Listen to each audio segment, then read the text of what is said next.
Magazine Tolobela.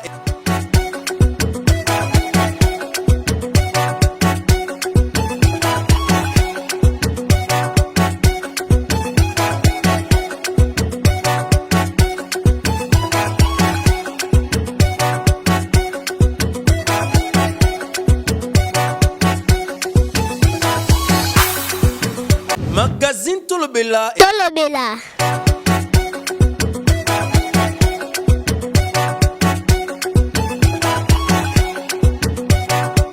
Tolobela.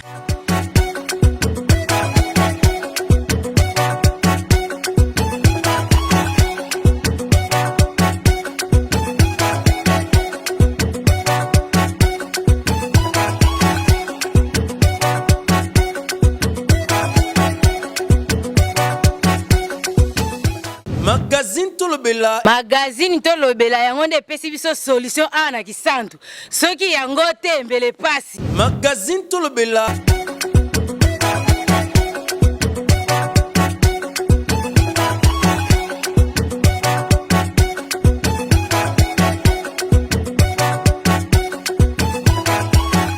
Magazine Tolobela en tout cas pesi biso solution na kisantu. Na makamba courant mai tozwa solution. Magazine Tolobela. On a dit que Magazine Tolobela ils a magazine oyo ils ont fait la solo. Ils ont solo ya polele ya kobomba te ya kobimisa pena na poasa. Tout cookie sans tout.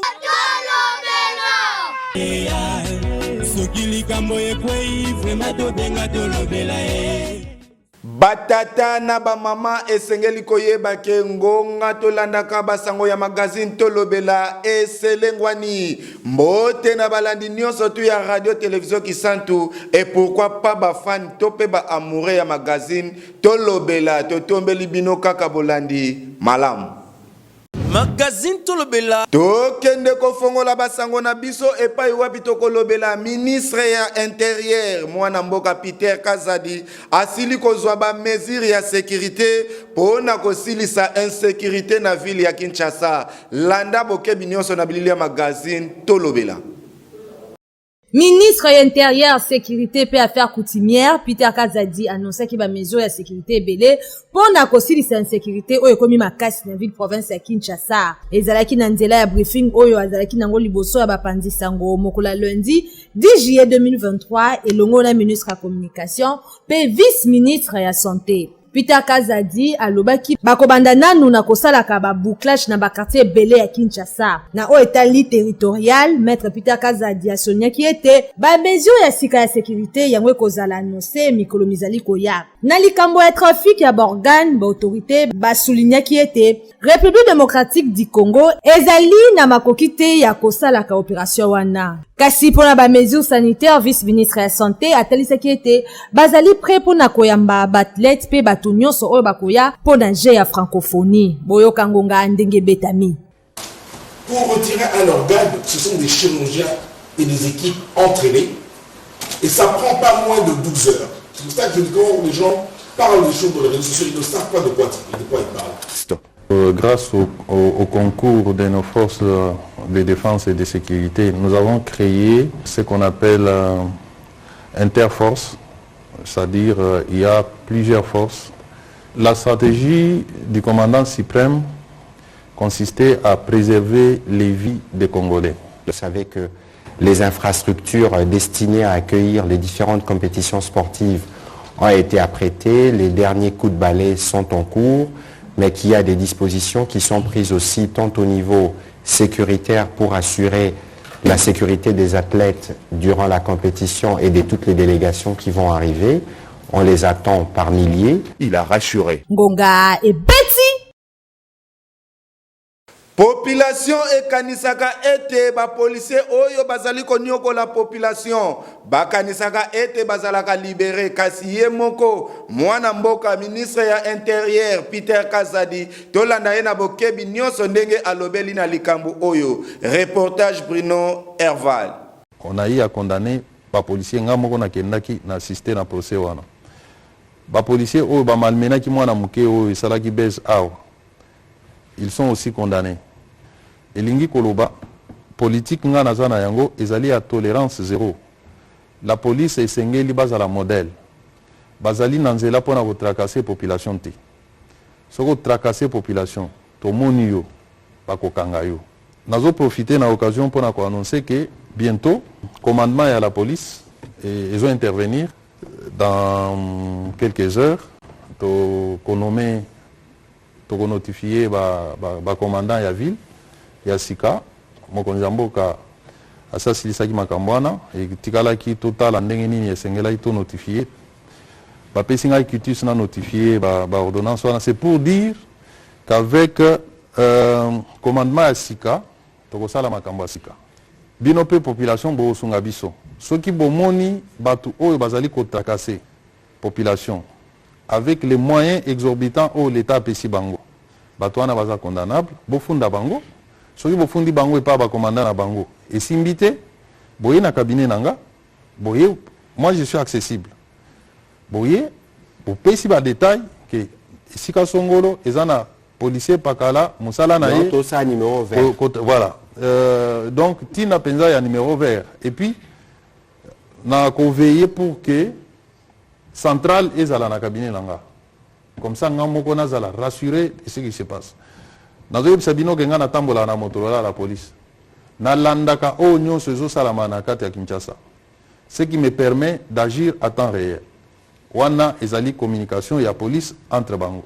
Bayebi ke na landaka puisque il y a des fois au pe na kotaka na masolo na bango na lobi tel esika makambo ezo sala meza bien te bon intervenir bosilisa avec les numéros verts et kosunga biso lisusu makasi pour que tous la suffisamment informés toyeba na kosungana ezali police na biso eza bandeko na biso baza na ba faiblesse esengeli tosunga bango ba se performer pour que ba rendre service aux populations azali kozela et pas na ba 11e région militaire bazali déterminé pona kosilisa to pe kozwa ba mobondo oyo bazali konioko la population ya Kenge pe popo kabaka kuna na province ya Kwango. Landa détail nyonso na bilili ya magazine Tolobela. 11e région militaire ezali déterminé ya kosilisa misala mabe ya ba élément mobondo oyo bazali konioko la population ya Kenge pe popo kabaka na province ya Kwango. C'est le porte-parole ya 11e région militaire, lieutenant Kenge Jacques, ba FRDC, na ba ordre ya commandant ya 11e région militaire, général-major Jonas Padiri, ba élément na ye ba utaki bongo kokanga, 9 éléments mobondo, na maboko na bango, ba effet militaire ebele, ba ki s'appelle sous ba fétiche tope ba kisi, oyo e protégeaka bango. Boyokaye, Nenga Betingonga. Les éléments de FAPC ont arrêté après une mini-attaque 9 assaillants au Congo et récupéré 6 armes calibre 12, une machette et plusieurs fétiches ont été saisis aux mains de ce malfrat. Le commandant 11e région militaire, chargé des opérations Congo, le général-major Kadir Moïse, remercie la population pour sa collaboration et son soutien. Signalons qu'en date du 9 juillet, les miliciens Mokondo ont attaqué une position de FAPC dans le village de Sele-Wadi, à plus ou moins 50 km de l'ouest de Bukangalo. Côté ennemi, des assaillants Mokondo, les traditions, des armes calibre 12, 6 côté armes, les éléments des forces armées de la République démocratique du Congo, ont été blessés et ils ont été conduits dans un hôpital le plus proche. Retenons que depuis le début de ces opérations, la 11e région militaire de FARDC a maîtrisé plus de 80 assaillants, pendant une trentaine d'armes, dont des AK-47, une cinquantaine de machettes, plusieurs sortes de petits, des armes traditionnelles, dont des flèches et lance-pierres. Et Sengeli Koyeba ete na tango oyo 80 éléments mobondo déjà bazali na maboko ya bazuzi wapi bazali kosamba na procès moko public na stade municipal ya Kikwit. Ngonga ebeti batata na ba mama to kita bobeko kita na ville ya Inkisi epai wapi tolana na bokebi nyonso papa Gérard Kameke papa Futi ndenge alobeli likambo etali population oyo ezwa crédit kaskino lelo balingaka kozongisa yango te. Reportage na bilili oyo nakanisi olobi presque nyonso Kamek azana nguma te ke soki lelo to pesi crédit ponto récupérer mbongo wana toketo fungoli nguma abali ko sanza mbongo te. Mbongo ya crédit eza mbongo ya batu ya Kamek. Batu oyo ba ko pesa mbongo na Kamek. Mama o ateka mikate na balabala wana. Mama o amona ka pasi ko kelebilanga tongo pokwa. Mama o ateka fufu na zandu. Papa o asimba ka kamera na RT Kisi wana papa Bruno. Mwandambo azwa ka tiaka na konti na ye. Maître oyo wana achaka mbongo na ye. Oui. Commerçant oyo wana achaka mbongo na ye. Ye wana apisaki mbongo epana yo mbongo yango zwaki la crédit soki ozongisi te ekeye akwei likama sikoyo aye kozwa mbongo ne bayebisa ye nini aya epana okazwa mbongo non c'est pas possible s'il vous plaît tango bozwaka mbongo ozwi mbongo bapesi yo calendrier wana lelo ozwi 1 million bayebisi yo obana kopesa 105 000 eza mingi te. Et comme a dit 1,60 000 à peu près. Mais les avantages na yote. Yo ozwa kimbongo on résout le problème na yo. Ozwa kimbongo osomi mutuka na yo. Mais baloko zong sambongo wana mutuka pe kufite ezo sala. Zong sambongo oyo ozwa ki ozwa crédit na Kamek. S'il vous plaît. Les autres bani ba la moyen ba besoin de poser ma candidature. Mingi c'est risqué to na parquet. Batuna parquet juste mongo sa meeting to evisa progrès bakanga yo kaka erwana balo baka anke pola nyongo ya Kamek eza soni ozoko ko gérer te moi biloko ya mke ozwaki e bongo sikoyo okosa ndenge nini lobby okomi ministre motion de censure okomi député batie na soki wapi ba destituer yo eza bien te parce que soko gérer kamuke oko gérer ya minene. Mais ce que j'ai mikete o gérer minene ndenge nini bantu bamende baki di crédit bona kata vutula ko otomilitala bantu bakwisa ima français maneni nene benu balukala ma français maneni nene betu mu Congo c'est facile muntu baki di crédit suna 1 million après 10 mois vidi 100 000 bataga na facilement surtout bantu bagoganga français babakala ye problème bantu bakwisa ima français di ndandalanda mais oh kamambo tutalo vingila ama propaganda mafweni ansidi sa zibula makutu wa mambo ngeyu kufuta credit dinganiku tuta préparer ma liste sudu yante kutanga kingande même député même gouverneur même nanukala tanga tutanga buna mbongo zine tugende kuna procureur buna kana susela ma meeting sala propaganda betu contre propaganda aussi di alléluia bampanyabwe betu diaga tandi kutula mazugana anki mamunde credit ka bakukameka futaku tata ngeta tundana ukra kameko kusadisila pourquoi ingratitude face yena mwana nkonga kala buna kufa ukala mumbasi furi tata kameko zikiri tata bunu musano vutira mbongo sini kutalenda sumbiri camion ukuma patron boss bunu musano vutira mbongo sini kutalenda memba kala nkutu yentima kikesa ntima kindoko yini kini kindoke kene kindoki tata. Fondation Mikael Lukoki efongoli misala ya asensema awa na vili ya Inkisi pe basala gisu shit na bango kuna na lenfu tolanda ndenge nini elekelaki na bilili ya magazine tolobela. Fondation Mikael Lukoki Ntimba ya mwana mboka Mikael Lukoki efungolaki misala ya asensema na bakartier ya Inkisi. Misala oyo ezali bongo misala ya kokata matiti na kodebouche baterase. Misala oyo ebandaki bongo na quartier Laula na cité ya Gare. Sima ya kokata matiti batiaki libanga po na misala ya kobongisa bapon. Osavonde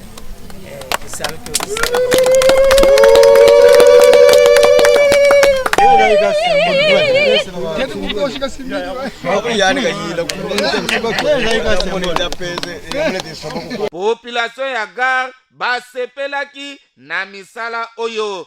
Nazali komona fondation Lukoki koya epa na biso awa proposer pia ya mbopo na kolancer misala pona terrasse na biso oyo ezala soki mbula beti mai kotonda awa et en tout cas comme maka koko sopo na koleka moi rigola muke o donc kwa koleka te sombu le beti et aussi à part ça boso to na rami awa bande ko singa singa boka moi boso ko parce que rigola moi ezalité tout cas to sepeli penza to sepeli makasi esengo penza etoni na motema penza mama penza sali bien penza ta ba moto e bana koleka ta ba camion e bana koleka donc to sepeli penza tozali tozana quartier Laoula plus précise côté Yandele bimi côté à Saint-Jean place oyo vraiment ezala difficile ce qui me voulait noki puisque ndetka ndeza bon mai etondaka pour batu ba traverser ezala vraiment très difficile.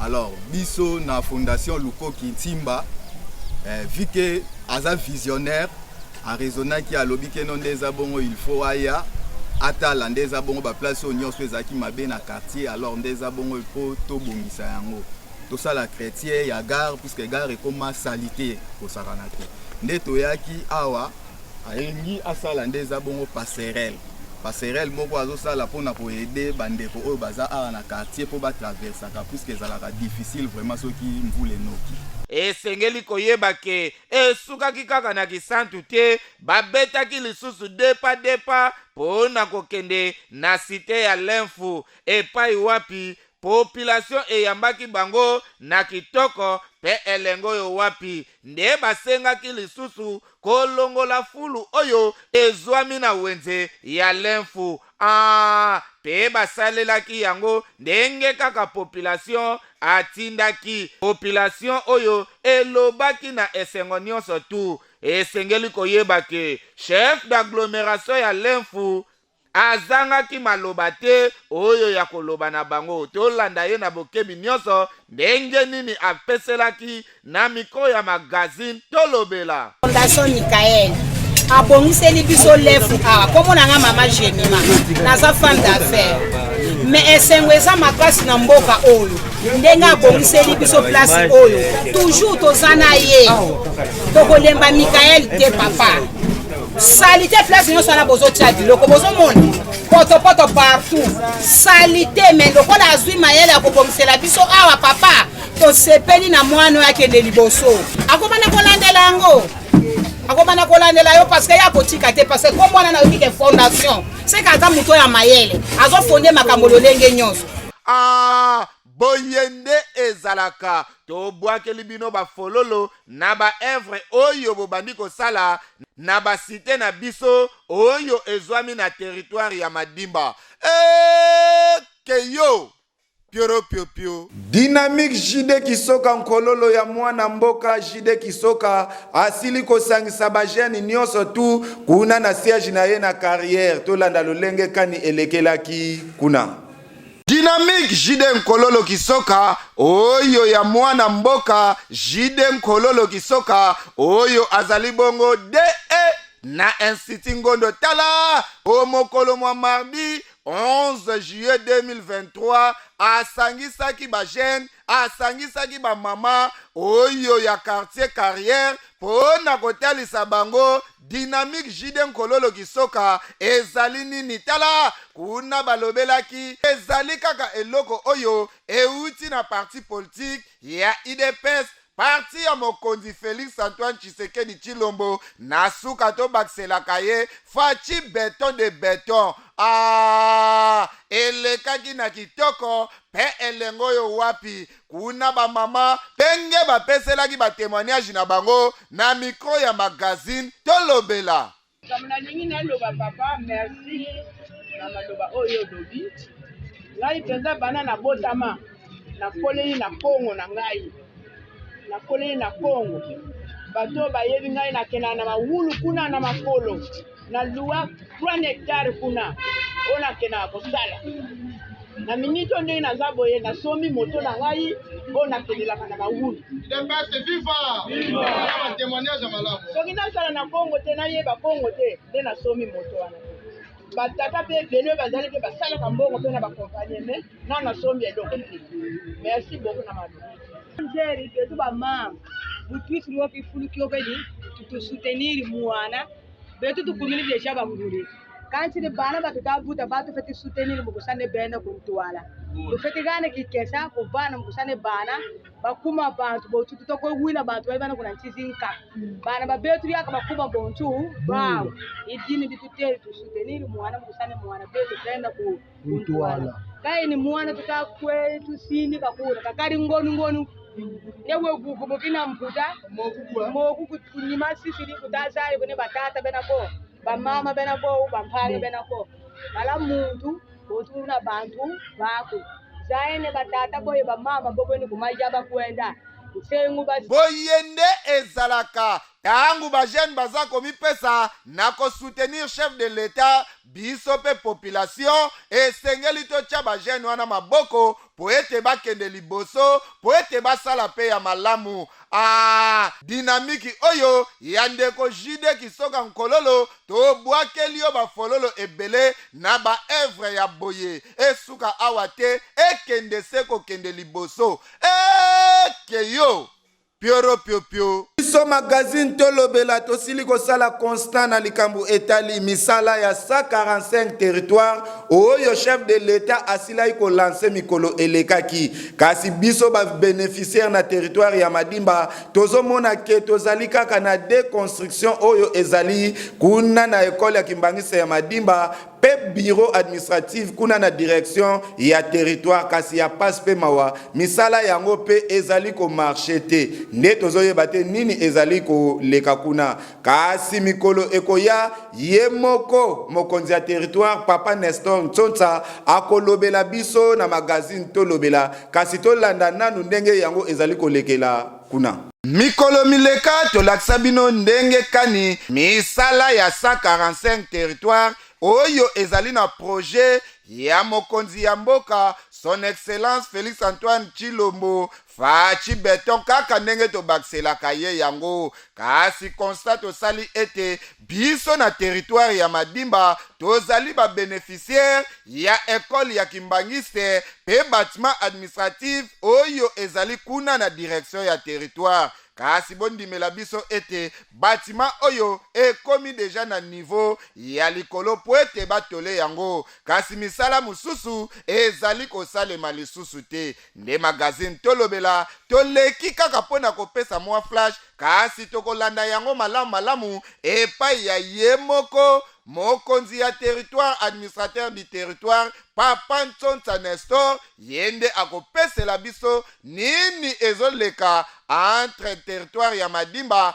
pona misala oyo e marché lisusu malamu te biso tolobi po tozali kaka balobeli keyo pio Botika République démocratique du Congo tokende ko maske na mboka ya bapaya epai wapi na mboka ya Côte d'Ivoire basili ko kanga soso e soso yango ezali na elongi ya likaku landa ba détail nyonso na bilili ya magazine tolobela. Alors, à toute la population de Côte d'Ivoire, quand on vous parle, vous ne comprenez pas. Voici un poulet qui a visage. Voilà, c'est ça qu'elle a. Un poulet qui a visage, qui est encore vivant. Hein? Vivant. Un poulet qui a visage. Ça qui était loin. Voilà. On va voir si vraiment c'est pas vivant. Un poulet qui est vivant, qui a tête de, je sais pas, l'homme ou bien on dit gorille. Voilà. Singe. Voilà, singe. Voilà ça. Un poulet vraiment équipé. Un poulet qui est vivant. Ça se passe ici à Man, à le village. Voilà. Voici le propriétaire de ce poulet-là, ouais. Celui qui est là, il a asé le village à Man. Voici son numéro 01 42 22 01 32. Appelez massivement, c'est réel, c'est encore là. Si tu veux prendre photo avec ça, voici le poulet qui est là. C'est vivant, c'est à Man, asé le village. Le poulet qui a visage de singe. C'est pas mensonge, c'est réel. Voilà. Le poulet là qui est là, il a visage de singe. Ça se trouve à Man, à la rentrée de Man, asé le village. Voilà. Magazine Tolobela. Ah, les bijoux de la diocèse.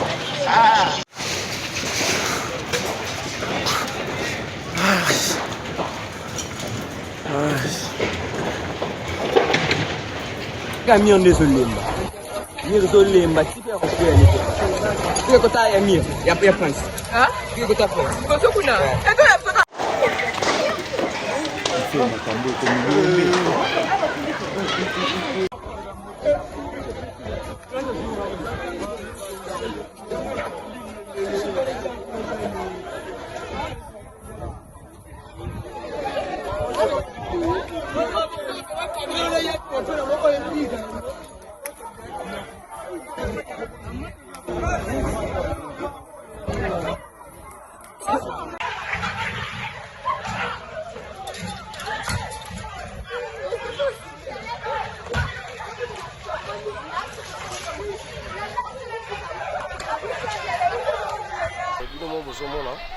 C'était pratiquement vers 5h30, dans les alentours de 5h30, 5h40.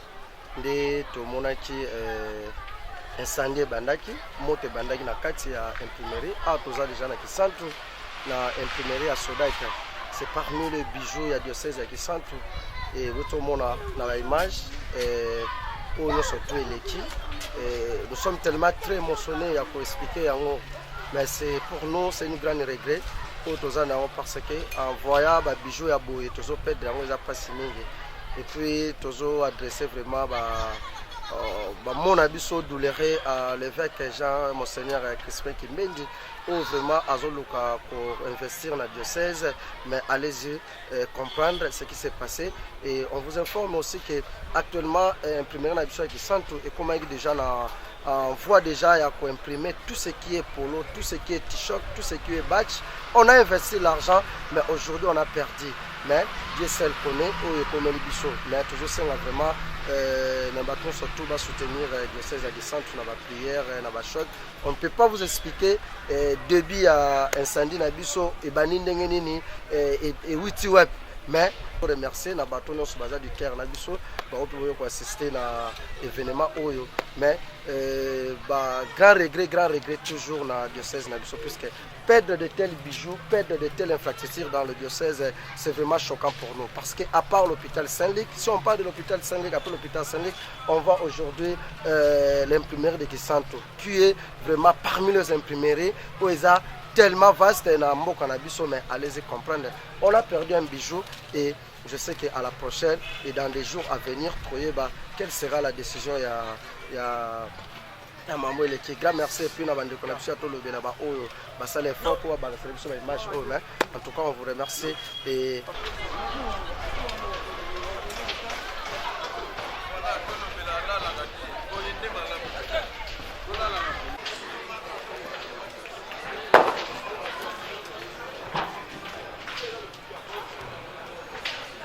esengeli koyeba ke éliminatoire ya CAN ya 2024 epai wapi classement na groupe 1 ezali nde boye RDC azali premier avec 9 points, Mauritanie azali deuxième avec 7 points, Elandi na Gabon troisième avec 7 points et enfin Soudan de azali quatrième na 6 points. Ya boye biso na RDC ezali vraiment esengo makasi.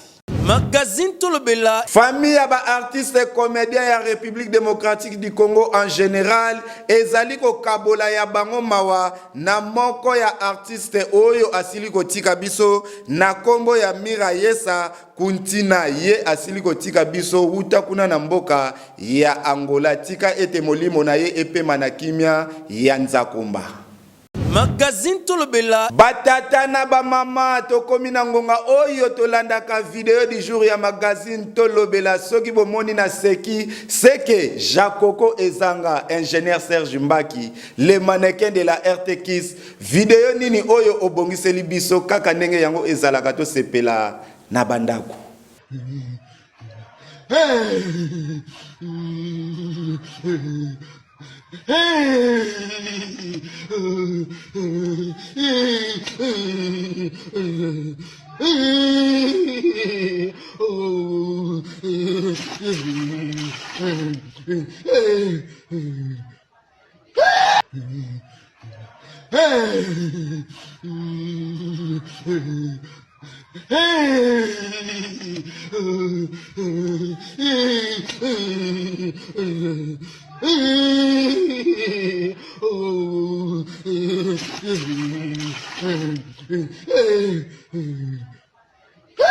magazine tolobela matondo mingi na video du jour bauti kochela biso na yebi ete toseki Peto sepeli, pourquoi pas bana mikepo bango, soki bache vidéo du jour basota kalikolo. Merci mingi na équipe technique ici mamaki na Serge Mbaki, na sima ya caméra comme d'habitude ozalaka toujours na Herval Binonga le grand coach oyo biso toko benga ka mikolo nyonso po yesoki azo coacher match ebeta maka kitoko. Et merci mingi na équipe rédactionnelle oyo ezalaki présenté et pa ya leki na bino.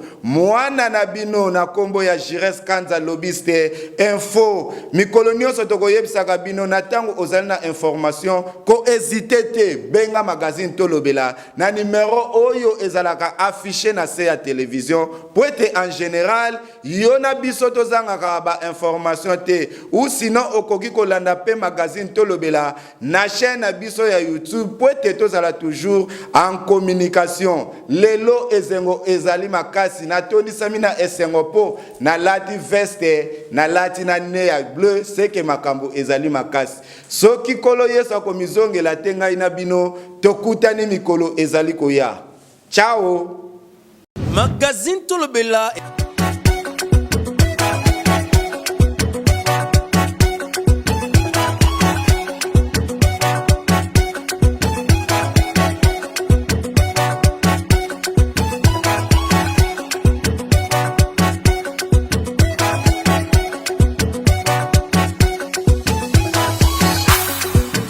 magazine tolobela tolobela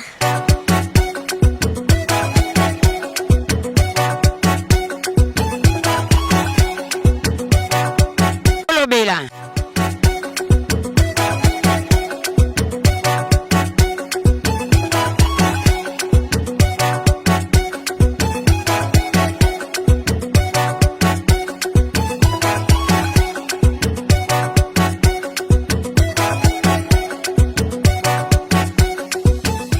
magazine tolobela magazine tolobela yango nde epesi biso solution a na kisantu soki yango te mbele pasi magazine tolobela